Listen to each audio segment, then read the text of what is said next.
Bien, ahí empezamos a grabar de vuelta.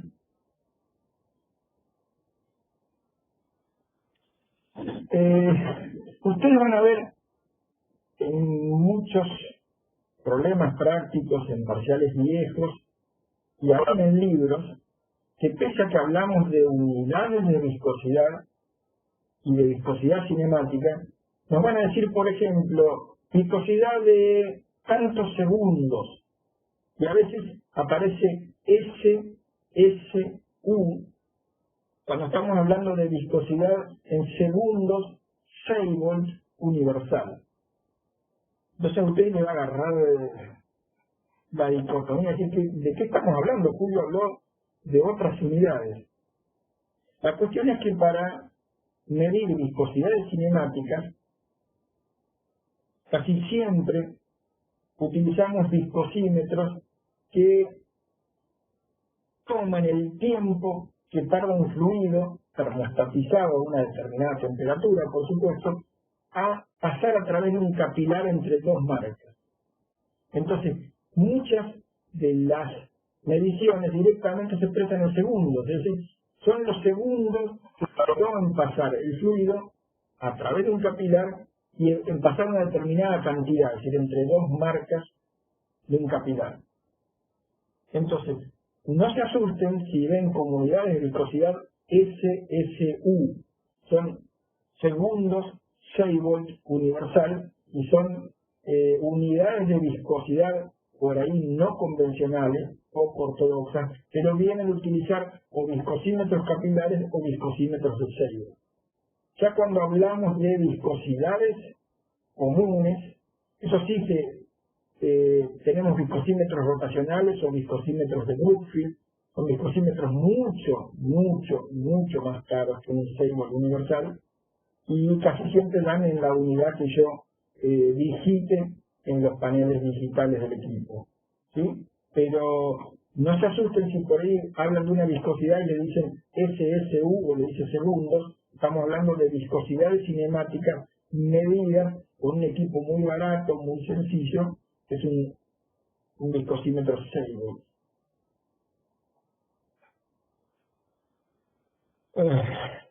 De a poquito nos vamos complicando un poco más. En la materia vamos a trabajar con fluidos newtonianos y con fluidos no newtonianos. Ustedes me dirán, ¿de qué estás hablando, Julio? Los fluidos newtonianos... ¿Puedo tener la consulta? Sí. Porque en el chat había quedado una pregunta pendiente, entonces para que no sigamos avanzando. La vi. ¿Cómo pasar de multigrado SAE a viscosidad? Eso es, lo pueden googlear y lo pueden buscar por internet, es muy sencillo, son unas formulitas que vinculan los grados SAE con, hay grados SAE, hay grados API, también van a haber muchas unidades en grados API, que es la Asociación Americana de Petroleros, ¿sí? Van a haber grados SAE, que es más europeo, grados API, que es más norteamericano, pero siempre hay expresiones y formulitas para pasar de una viscosidad a la otra. Pero en un aceite multigrado, lo que pueden pasar son los números extremos para saber cuáles son las viscosidades extremas a una determinada temperatura. Pero hay expresiones, son en matemática pura, como pasar de una nomenclatura a la nomenclatura científica o convencional.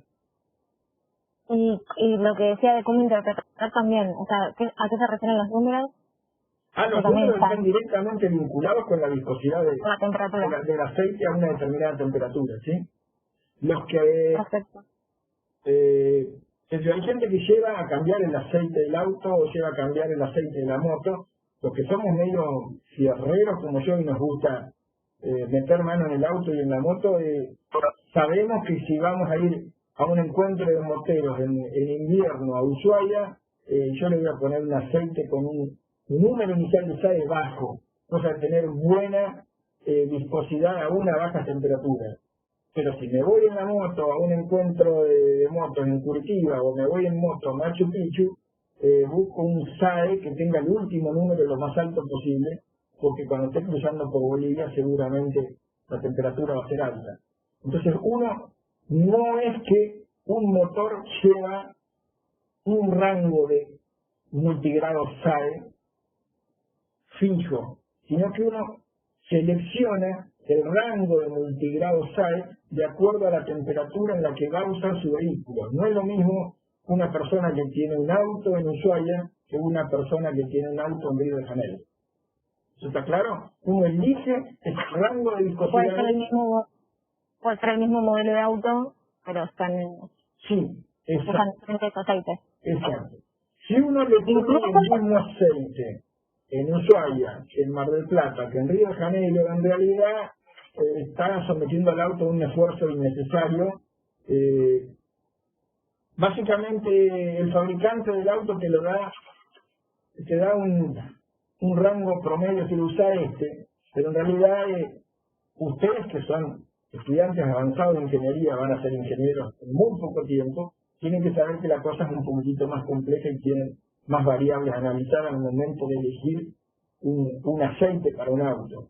De hecho, a veces muchos autos venían para los primeros kilómetros con aceites minerales. Se decía que los aceites minerales eran los mejores para asentar el motor de un auto.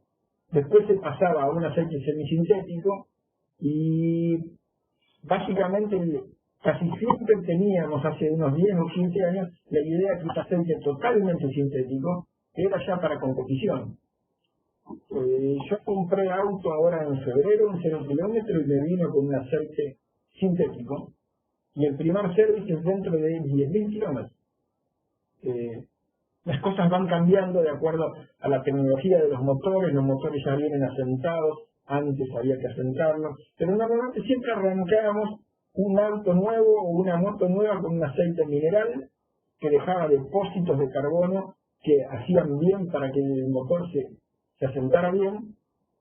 Cuando un motor estaba asentado pasábamos un semisintético. Era muy raro que a nivel no deportivo, es decir, no competitivo, usaran un aceite sintético. Y ahora estamos usando aceite sintético.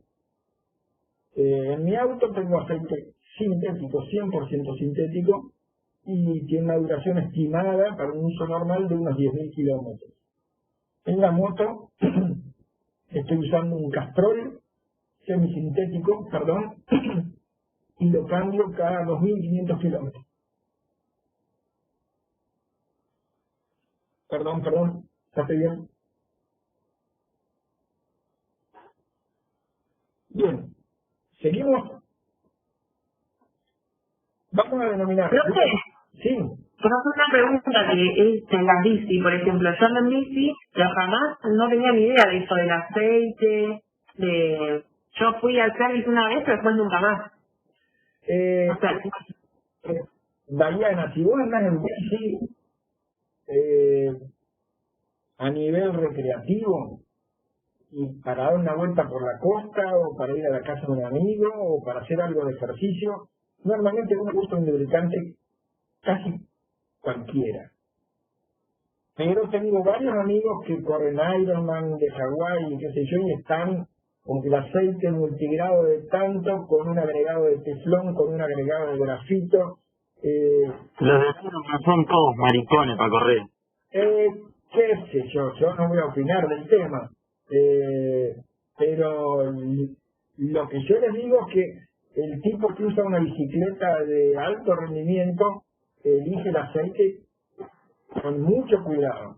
Los que elegimos la bicicleta como medio de transporte para ir al trabajo un día lindo, le ponemos cualquier aceite y no hay problema. Pero el problema con y el aceite es que en la carrera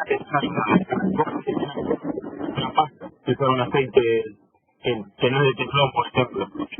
José, se me escucha muy cortado, pero para que vos tengas una idea, en la moto yo uso un aceite teflonado.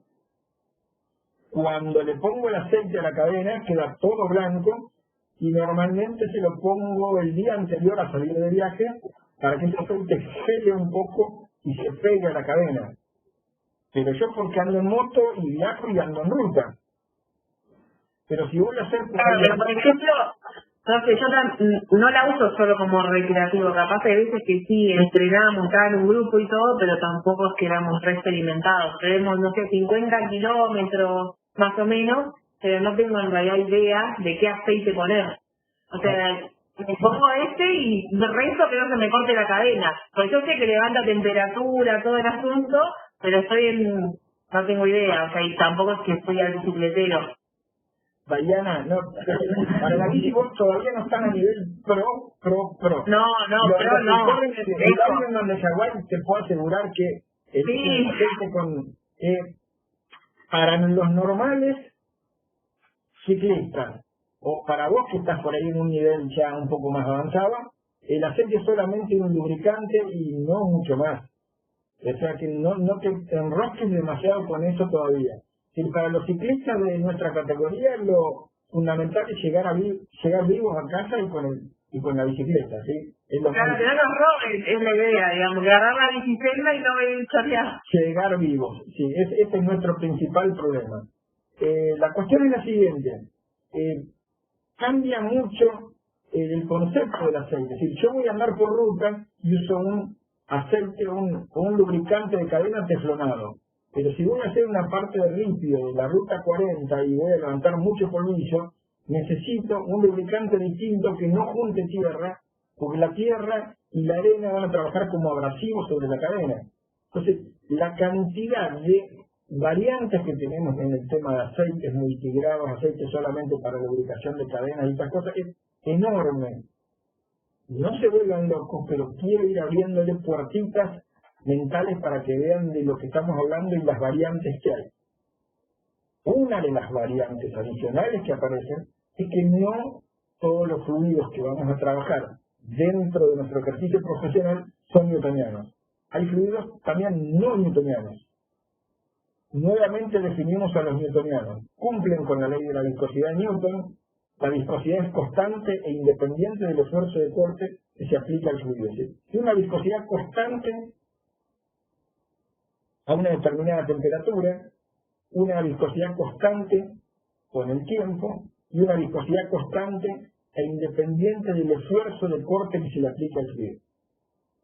Pero hay fluidos... Sí. El esfuerzo de corte sería el esfuerzo tangencial, ¿no? El tau, sí. Ese es el esfuerzo de corte, sí.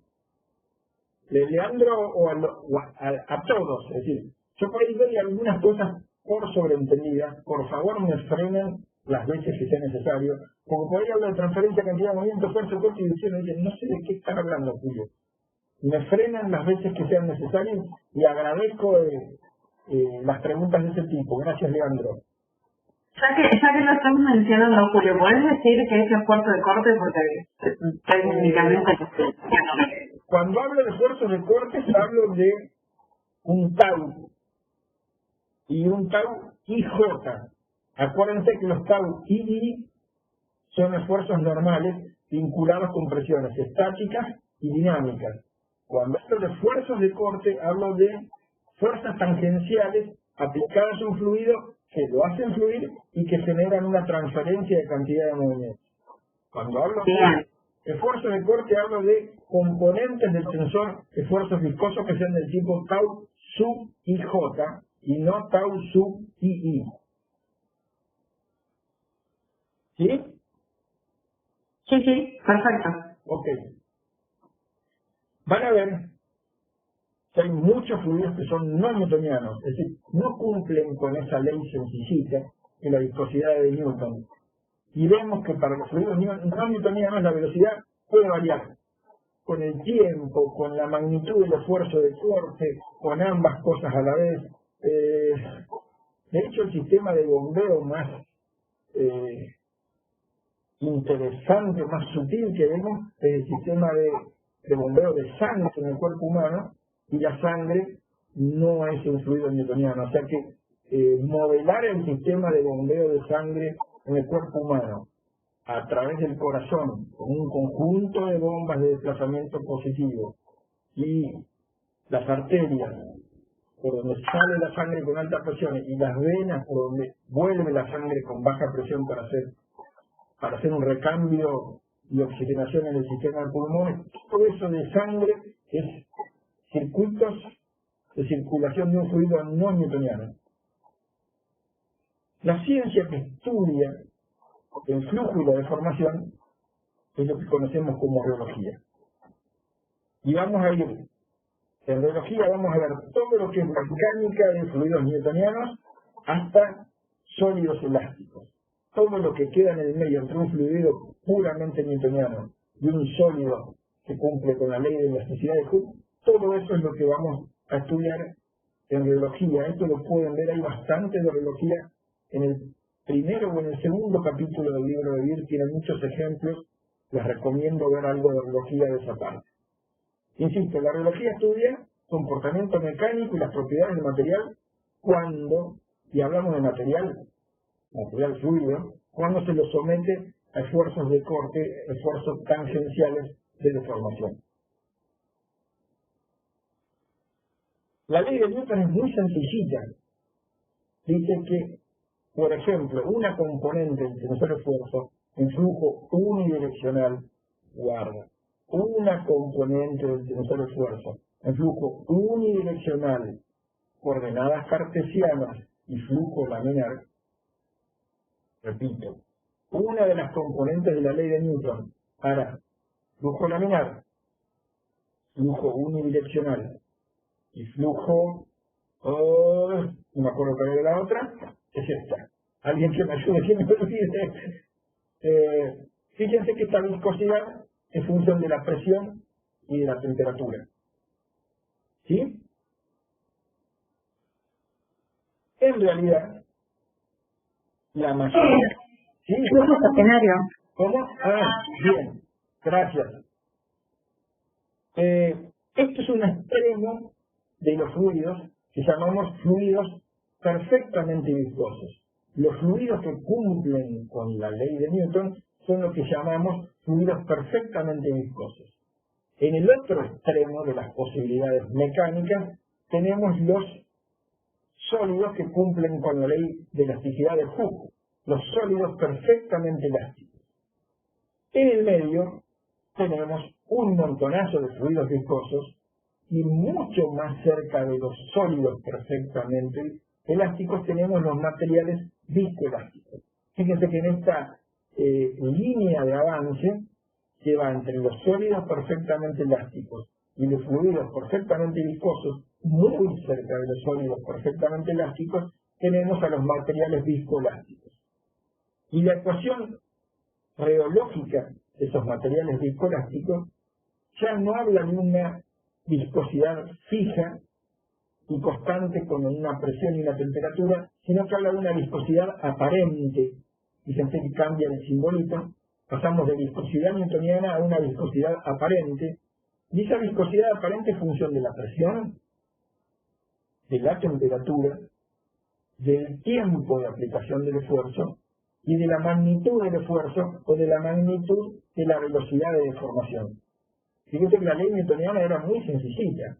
Tau era mu por la derivada parcial de la velocidad con respecto a I. Para cualquier otro fluido, decimos que el tau es menos viscosidad aparente por la derivada parcial de la velocidad con respecto a la posición, pero esa viscosidad aparente ya depende de más factores. Además de la presión y la temperatura de la cual dependía la viscosidad newtoniana, en la mayoría de los fluidos que están entre acá y acá, esa viscosidad aparente depende del tiempo de aplicación del esfuerzo y de la velocidad de deformación o de cuán fuerte es la deformación. Acá les cito algunos materiales viscoelásticos, ejemplos, los que nos encantaría cuando tomamos estos temas en los finales, es que nos digan ejemplos adicionales a los que ponemos en la teoría. Y porque siempre me dicen, tuvo un masa panadera nylon plastilina. Por favor, googleen alguno más, sorpréndannos. Siempre que le pedimos ejemplos, dicen solamente los que les pusimos en la teoría, pero para un final tienen que investigar un poco más y completar la teoría. En cuanto a fluidos no newtonianos y ya arrimándonos un poco más a lo que es un fluido perfectamente viscoso, fíjense que estamos por la mitad del camino entre un sólido perfectamente elástico y un fluido perfectamente viscoso, tenemos fluidos tixotrópicos y fluidos reopépticos. Esta es una clasificación de fluidos no newtonianos en los cuales la viscosidad aparente depende del tiempo de aplicación del esfuerzo, además de la presión y además de la temperatura. En los fluidos tixotrópicos, la viscosidad aparente va bajando con el tiempo de aplicación de un esfuerzo. Caso típico, la pintura. Ustedes vieron, abren un tacho de pintura y empiezan a revolver y al principio está muy viscoso, tiene una viscosidad aparente altísima. Y de a poco, con el tiempo de aplicación de un esfuerzo de corte, con el palito o con el destornillador o con lo que estemos revolviendo, no con el dedo, por favor, vamos a ver que eso se pone cada vez menos viscoso. Sí, hay materiales no newtonianos, de orología no newtonianos, en los cuales la viscosidad disminuye con el tiempo de aplicación del esfuerzo, y esos son materiales tixotrópicos. En cambio, si empezamos a batir mayonesa o empezamos a batir clara de huevo, vamos a ver que a medida que aumentamos el tiempo de aplicación del esfuerzo, la viscosidad aparente se hace cada vez mayor. ¿Sí? Entonces, en los tixotrópicos, la viscosidad aparente disminuye con el tiempo de aplicación del esfuerzo, obviamente si son deformados a velocidad constante. Y en los fluidos reopépticos, la viscosidad aparente aumenta con el tiempo de aplicación del esfuerzo, siempre y cuando comparemos con velocidades de formación constante. Hay otra forma de clasificación de los no newtonianos, que son pseudoplásticos y newtonianos. Es decir, comportamientos que dependen del estado instantáneo del esfuerzo de corte o de la velocidad de deformación. Fíjense que en los pseudoplásticos, cómo va cambiando la curva radiológica. La curva radiológica para un newtoniano es una recta constante que sale de cero. La curva radiológica para un pseudoplástico con un n menor que 1, ahora vamos a hablar de qué estamos hablando. En un pseudoplástico, a medida que aumenta la velocidad de formación, la curva va tomando este formato. En un fluido dilatante con un n mayor que 1, la curva va tomando este formato. Y hay fluidos que hasta que la tensión de corte no supere un valor mínimo, se comportan como sólidos. Y si esto se podía complicar, se complica aún más con lo que llamamos plásticos de Bingham. Como pseudoplásticos tenemos algunos ejemplos, repito, por favor, cuando les pidamos ejemplos, agreguen algunos a los que tenemos acá en la teoría. Como dilatantes tenemos algunas soluciones concentradas de azúcar en agua, suspensiones de almidón en maíz. Muchos de los que trabajamos en alimentos trabajamos con dilatantes, ¿sí? Muchos de los que trabajan en petroquímica trabajan con pseudoplásticos. Y cuando aparecen plásticos de Bingham, la matemática se complica un poquitito más.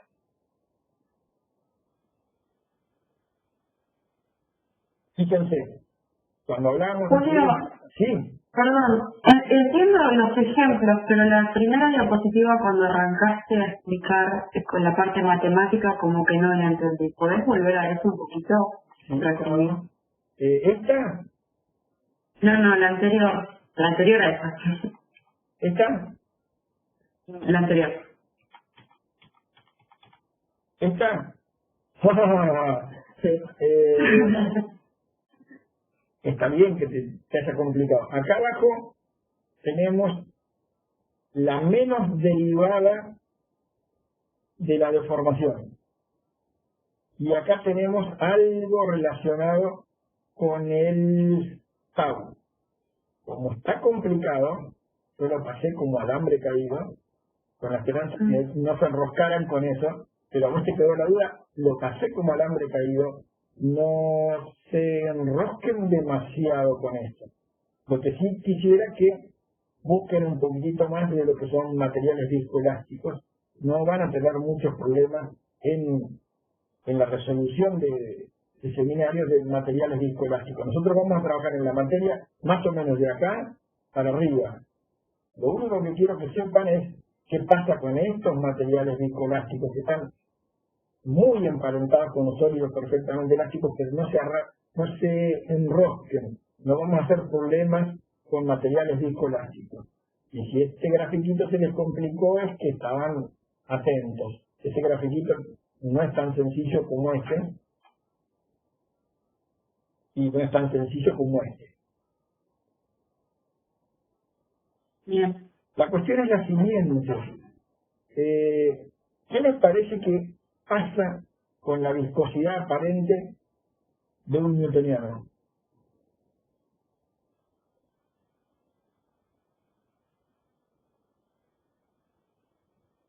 ¿Es constante? ¿Cómo cambia? La viscosidad, yo puedo decir que un newtoniano es un no newtoniano, ¿sí? Pero, denme un segundo que está entrando gente, voy a cerrar puertas. Un segundito, por favor.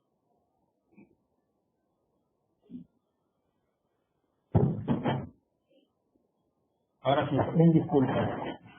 Fíjense que yo puedo considerar un newtoniano como si fuera un no newtoniano de viscosidad aparente constante. Es decir, si yo hago que el tau es menos mu por una viscosidad, por la derivada de la velocidad con respecto a la posición, para nuestro caso, la viscosidad aparente a cualquier velocidad de formación siempre es esta ordenada dividido esta abscissa, siempre arrancando de cero. Entonces, para un newtoniano, la viscosidad aparente es constante. Este cociente, ordenada sobre abscissa, ordenada sobre abscissa, ordenada sobre abscissa, este cociente es constante a cualquier velocidad de formación. Ahora fíjense ustedes para un pseudoplástico, este cociente ordenada sobre abscissa, ordenada sobre abscissa y ordenada sobre abscissa no es constante. En un pseudoplástico la viscosidad aparente va bajando con la velocidad de formación. ¿Sí? ¿Se acuerdan ejemplos de pseudoplásticos? Algunos coloides, ¿sí? Leche, arcilla, gelatina, sangre. En cambio, para un dilatante, este cociente, ordenada sobre origen, ordenada sobre abscissa, ordenada sobre abscissa, que es la viscosidad aparente, va aumentando con la velocidad de formación. Entonces, en los pseudoplásticos, la viscosidad aparente va bajando con respecto a la velocidad de formación. En los dilatantes, la viscosidad aparente va disminuyendo con respecto a la velocidad de formación. Y guarda con los plásticos de Bingham, porque ustedes ven que la curva radiológica en realidad es una recta y piensan que son como un newtoniano porque la pendiente de la recta es la misma, pero lo que tienen que evaluar siempre para ver la viscosidad aparente es si varía esto, este cociente entre ordenada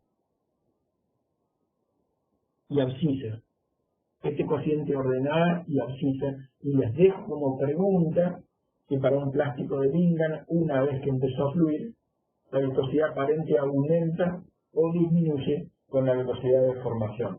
Pregunta de final. Se los dejo picando, cualquier cosa lo charlamos en la clase que viene. Fíjense algunos modelos que interpretan comportamientos de fluidos no newtonianos. Ya acá, lo que antes en un newtoniano era menos mu, ahora es menos m por el módulo o valor absoluto de la derivada parcial de la velocidad en x con respecto a y elevado a la n menos 1 por la derivada de x con respecto a y. Fíjense que acá ya la viscosidad depende de más cosas. La viscosidad newtoniana dependía de la presión y de la temperatura. En los no newtonianos la viscosidad depende de la presión, de la temperatura, del tiempo de aplicación del esfuerzo y de la velocidad de deformación. Pero para no newtonianos que los quieren interpretar en relación a este modelo, que es solamente un modelo más, pero muy utilizado, cuando hablamos de no newtonianos interpretados o que tratamos de vincular con el modelo de Oswald de Weil, aparece un M, que es el índice de consistencia del fluido, y un N, que es el índice de comportamiento del fluido, que para los pseudoplásticos es menor que 1, que para los newtonianos, este N es minúscula, es 1, y para los dilatantes es mayor que 1. Pero fíjense que cuando la complejidad del fluido aumenta, aumenta también la complejidad de la forma de interpretar o de predecir su viscosidad aparente. Es decir, se complica la forma de predecir su reología. ¿Sí? En los plásticos de Bingham parece como si fuera un newtoniano desplazado del origen, porque el tau y x, insisto, eso era para coordenadas cartesianas, flujo unidireccional. Nosotros, para un plástico de Bingham, el tau y x se define como menos mu 0 por la derivada de x con respecto a y, más menos tau 0. ¿Hasta acá me siguen? Este mu 0 es constante y este tau 0 o tau o esfuerzo de corte de fluencia es constante, pero la viscosidad aparente de un plástico de Bingham no es constante. Ustedes van a tener que decir si aumenta o disminuye con la velocidad de formación. Pero un plástico de Bingham es una especie de fluido en estado latente, en potencia. Sí, le aplico un esfuerzo de corte y funciona como un sólido. Le aplico un esfuerzo de corte más grande, funciona como un sólido. Y le sigo aplicando esfuerzo de corte y sigue como un sólido hasta que en un momento el esfuerzo de corte alcanza este valor tau 0. Es el valor mínimo de esfuerzo tangencial que requiere ese plástico de Bingham para empezar a fluir. Una vez que supero este valor de tau 0, el sólido disfrazado comienza a comportarse como un fluido, con comportamiento interpretable por esta ecuación biológica, que es la ecuación desarrollada por Bingham. Ustedes van a ver un mu 0 y un tau 0. De vuelta, la viscosidad aparente está dependiendo de dos factores como mínimo, no de uno como un newtoniano. Y recuerden que la viscosidad aparente no es este tau 0, sino que la viscosidad aparente siempre es el cociente entre esta ordenada y este origen, no la pendiente de esta recta. Guarda con eso, lo vamos a hablar un poco más. Pero fíjense que ahora estoy avanzando en esta especie de definición o clasificación de fluidos no newtonianos. Un plástico de Bingham está mucho más cerca de un fluido perfectamente viscoso que de un sólido perfectamente elástico. Su comportamiento y su interpretación matemática nos complican un poco las cuentas. Hoy vamos a resolver, si quedamos vivos, creo que me está preguntando algo, algunas preguntas que no había visto. Eduardo nos pregunta si puede dar ejemplos de compuestos que se comporten en un plástico de Bingham. Manteca. Sin duda el ejemplo clásico es manteca. Para el final les voy a pedir 2 o 3 ejemplos que ustedes deberán googlear, buscar un poquito más. Los estoy molestando bastante. Manteca. Tensión de fluencia. Fíjense en la expresión de plásticos de Bingham aparece menos mu 0, no es la viscosidad aparente. Esto tiene unidades de viscosidad, pero no es viscosidad aparente. Derivada de la velocidad n, que con respecto a y más menos tau 0. Este más menos uno lo tiene que seleccionar de manera tal que estos dos términos sean aditivos. Que si todo esto, si el primer término da negativo, uso el menos. Si este primer término da positivo, uso el más. Pero siempre son aditivos en valores absolutos. Entonces uso el más o el menos de acuerdo al valor de esta derivada parcial de la velocidad con respecto a y. Supónganse, si la derivada parcial de la velocidad con respecto a y es negativa, el negativo de esto con este menos me da un signo global que es positivo y uso el más.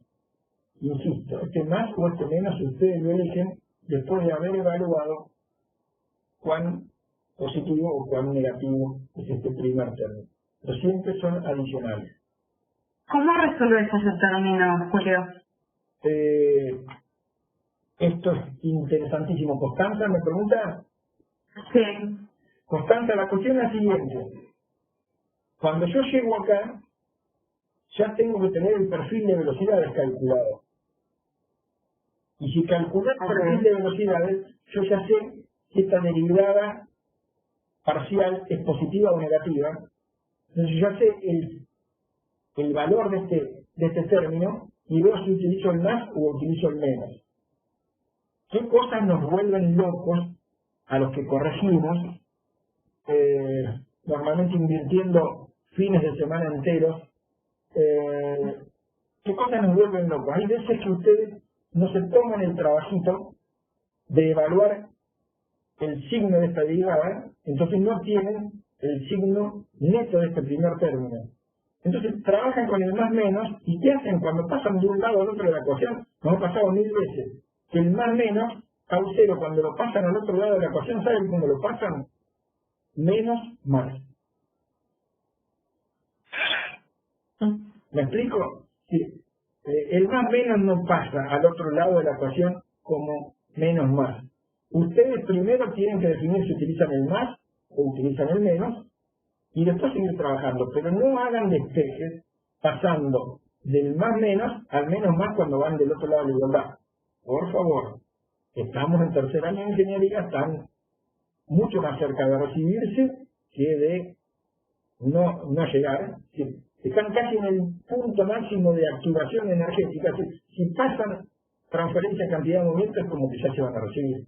Entonces, estamos en un nivel interesante. Qué buena idea eso. Están en un nivel interesante dentro de la curva de energía del estudio de la ingeniería. No hagan cosas de chicos de secundario. Repito, puede llegar a enfurecer a un docente cuando ve que pasaron un más menos por otro lado de la igualdad como un menos más. Eso no se hace, please. Y llegamos a la ecuación de movimiento. Bien, con esta ecuación vamos a elaborar bastante después de la pausa y la vamos a utilizar para la resolución de un problema sencillito de dinámica. Los que vienen son más complicados, pero vamos avanzando bien con el tiempo. Llevamos 37 minutos. No me acuerdo en qué diapositiva estamos, pero no quiero salir de pantalla por las dudas. Ecuación de movimiento. La ecuación de continuidad era un balance microscópico de masa. La ecuación de movimiento es un balance microscópico de cantidad de movimiento que tiene en cuenta velocidad de acumulación de cantidad de movimiento, velocidad de entrada de cantidad de movimiento, velocidad de salida de cantidad de movimiento y la suma de las fuerzas que actúan sobre el sistema. ¿Se acuerdan que en fluidostática trabajábamos con sistemas quietos? En cinemática empezamos a ver el movimiento del fluido, pero no teníamos en cuenta las fuerzas intervinientes. Y en dinámica, unidad 4 de 16 del total de la materia, empezamos a tener en cuenta las fuerzas. ¿Dónde aparecen las fuerzas? Acá, en la ecuación de movimiento. Y la ecuación de movimiento es un balance, es una generalización de un balance microscópico de cantidad de movimiento. Y como la cantidad de movimiento es un vector, así como decíamos que la ecuación de continuidad era una única ecuación, porque estábamos hablando de masa, estábamos hablando de un escalar, cuando hablamos de la ecuación de movimiento vamos a tener una componente en X, una componente en Y y una componente en Z, porque podemos transferir cantidad de movimiento en X, en Y, en Z, porque la cantidad de movimiento es un vector. Pero básicamente el nexo entre la ecuación de masa y la ecuación de movimiento es multiplicar por el vector velocidad. Yo agarro a la masa y la multiplico de alguna forma que ustedes me dirán por el vector velocidad, obtengo cantidad de movimiento. Y si después tengo masa por velocidad y multiplico de alguna forma que ustedes me dirán masa por velocidad de vuelta, aparece masa por velocidad al cuadrado y me estoy yendo a la ecuación de energía mecánica. Es decir, tengo un balance de masa. Si encuentro una forma de multiplicar por el vector velocidad, lo convierto de alguna forma en la ecuación de movimiento y aparece la suma de las fuerzas que actúan sobre el sistema. Si después agarro la ecuación de movimiento vectorial y la multiplico de alguna forma por el vector velocidad, llego a una ecuación escalar nuevamente, que es la ecuación de energía mecánica. Pero fíjense que la ecuación de continuidad, la ecuación de movimiento y la próxima ecuación que vamos a ver, que es la ecuación de energía mecánica, todas están vinculadas y el factor de proporcionalidad entre unas y otras es velocidad. Tengan cuidado con eso. ¿Cómo hacemos con la ecuación de movimiento? Llevamos 40 minutos, paciencia, hace falta menos. Tomamos de vuelta un elemento de volumen, lo hacemos cúbico y calculamos, encontramos una expresión para la velocidad de acumulación de cantidad de movimiento, una expresión para la velocidad de entrada de cantidad de movimiento, una expresión para la velocidad de salida de cantidad de movimiento y otra expresión para las fuerzas que actúan sobre el sistema. Este por ahí es el término innovador, y acá lo calculamos solamente en una dirección, pero si hacen todo este laburito de vuelta, muy sencillo, fíjense que se toma cantidad de movimiento como delta X, delta Y, delta Z por la densidad, esto ya es masa, por la derivada parcial de la velocidad con respecto al tiempo, esto es la variación de la cantidad de movimiento en X en este volumen de control con respecto al tiempo. ¿Sí? De masa por velocidad y tiempo, es variación de cantidad de movimiento con respecto al tiempo. Entonces, si nos tomamos el laburito como lo hicimos en la ecuación general de la fluidostática y después como hicimos en la ecuación de continuidad, si nos tomamos el trabajito de armar todas estas expresiones, dividir por delta X, delta Y, delta Z, y hacer el límite cuando delta X, delta Y, delta Z tienden a cero, aparece esta ecuación de movimiento divina, que tiene un montonazo de términos. Empiezan a aparecer conceptos conocidos, que es gradiente de presión, pero fíjense que la ecuación de movimiento se hace algo, la expresión para saber cómo calcular un gradiente de presión en un fluido quieto, un fluido estático. Otra cosa es un balance microscópico de masa, muy sencillo, pero acá empezamos a relacionar masa con densidad, con velocidades, con fuerzas. Entonces la expresión resultante es una expresión un poco más complicada. Te estoy yendo para el otro lado. La ecuación de movimiento tiene términos muy marcados. Necesito que para el final sepan el significado físico de cada uno de los términos. Tienen que advertir algunas sutilezas con cosas que parecen divergencias simples, pero en realidad son otra cosa. Vean bien formas de expresar la ecuación de movimiento, qué significa cada uno de los términos, y lo que me interesa es que vean en qué terminan. Hay ecuaciones de movimiento para coordenadas rectangulares, hay ecuaciones de movimiento para coordenadas cilíndricas, y hay ecuaciones de movimiento, por supuesto, para coordenadas rectangulares. Las de coordenadas rectangulares son parte de la tabla 3.4 del libro de Beard. Las rectangulares son 3.42, las cilíndricas son 3.43, las esféricas son 3.44.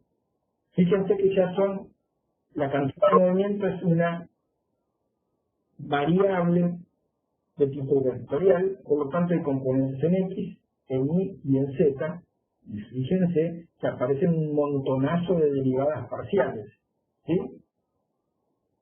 Fíjense que si yo no pudiera despreciar ninguno de estos términos, por cada una de estas derivadas parciales que yo tengo, tendría que hacer una integración, aparecería una constante de integración y necesitaría tener condiciones de contorno. Es decir, la velocidad en este punto vale tanto, o la presión en este punto vale tanto. Fíjense que si no logramos simplificar un poco estas ecuaciones, va a ser muy difícil integrarlas. Entonces, una de las primeras simplificaciones que vamos a hacer es eliminar todas las componentes de derivadas parciales con respecto al tiempo. Es decir, vamos a resolver en un principio, solamente en un principio, problemas en estado estacionario, es decir, sin variación temporal del perfil de velocidades. Pero fíjense que aparecen a la vez un montonazo de derivadas parciales y de alguna forma tengo que resolver este choclito que en coordenadas rectangulares, insisto, en la tabla 3.42 del libro de Bill, en coordenadas cilíndricas en la tabla 3.3 del libro de Bill y en coordenadas esféricas en la tabla 3.4 y 3.4.4 del libro de Bill. Es difícil hasta decirlo. Acá la tienen en coordenadas cilíndricas, acá la tienen en coordenadas esféricas. Fíjense lo complicado que se empiezan a poner las expresiones.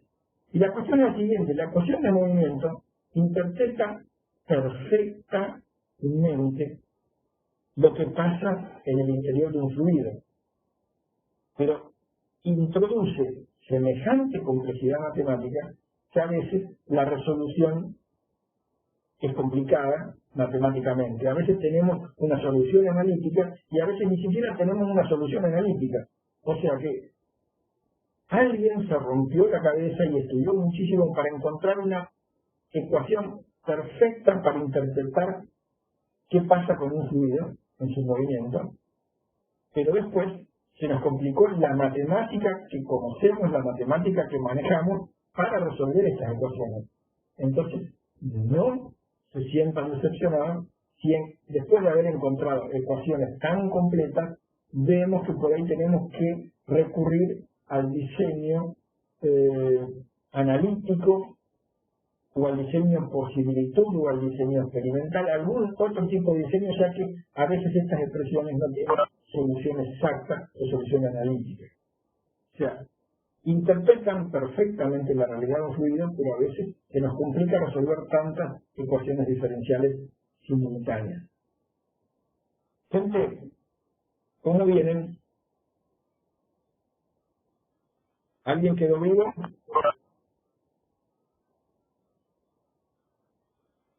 Yo, Julio, quería hacerle una pregunta que algunos chicos están preguntando más en el chat. ¿En qué casos se utilizarían estas ecuaciones? Calculo que no hay que saberlas de memoria. Ahí estoy viendo el chat. Ahora que dejé compartir pantalla veo el chat mejor. Bien. ¿Seguimos haciendo consulta y grabamos o quieren que corte la grabación? ¿Cómo prefieren hacer?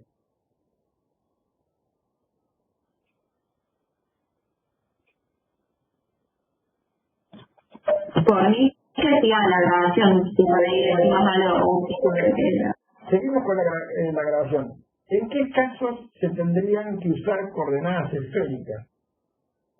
No hay muchos casos dentro de los temas de la materia, pero por ahí piensen que hay un cañito que está llevando un chorro de agua alrededor de una esfera porosa y después el fluido sale en todas direcciones y por ahí tengo que usar esféricas. No es tan sencillo pensar en ejemplos para esta materia de coordenadas esféricas, pero sí por ahí podría pensar qué pasa con un flujo de aire o un flujo de agua que se encuentra con una pelotita de golf o con el casco de un submarino y que lo tiene que rodear totalmente. Si estamos pensando en un flujo que tiene que rodear una esfera, difícilmente eso lo resolvamos en coordenadas cartesianas o difícilmente lo resolvamos con coordenadas cilíndricas. Es decir, hay un fluido alrededor de una esfera, seguramente vamos a trabajar con coordenadas esféricas. ¿Eso está claro? ¿O más o menos?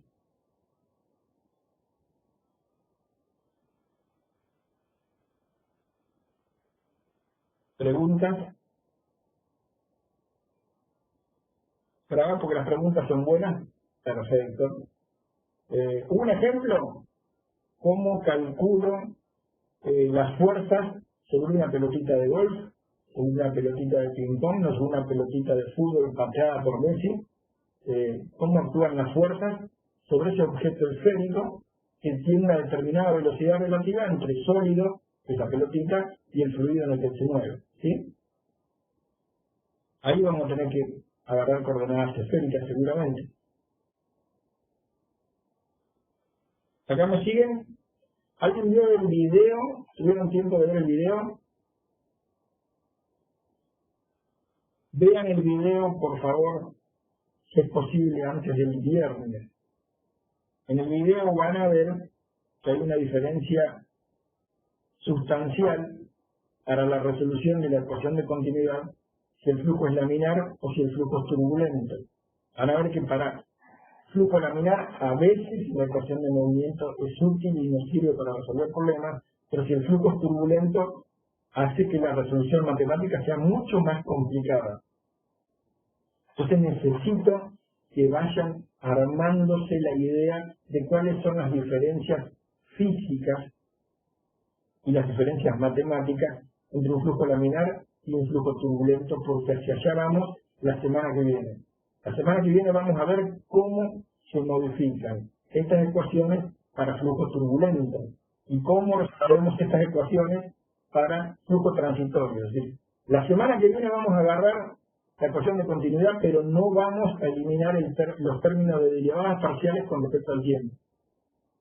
Y vamos a meterle mucha complejidad a los términos de derivadas parciales de la tensión por el tau con respecto a la posición. Entonces necesito que ya vayan y googleen y se pongan en YouTube flujo laminar y flujo turbulento. Hoy estuvimos viendo algunos videos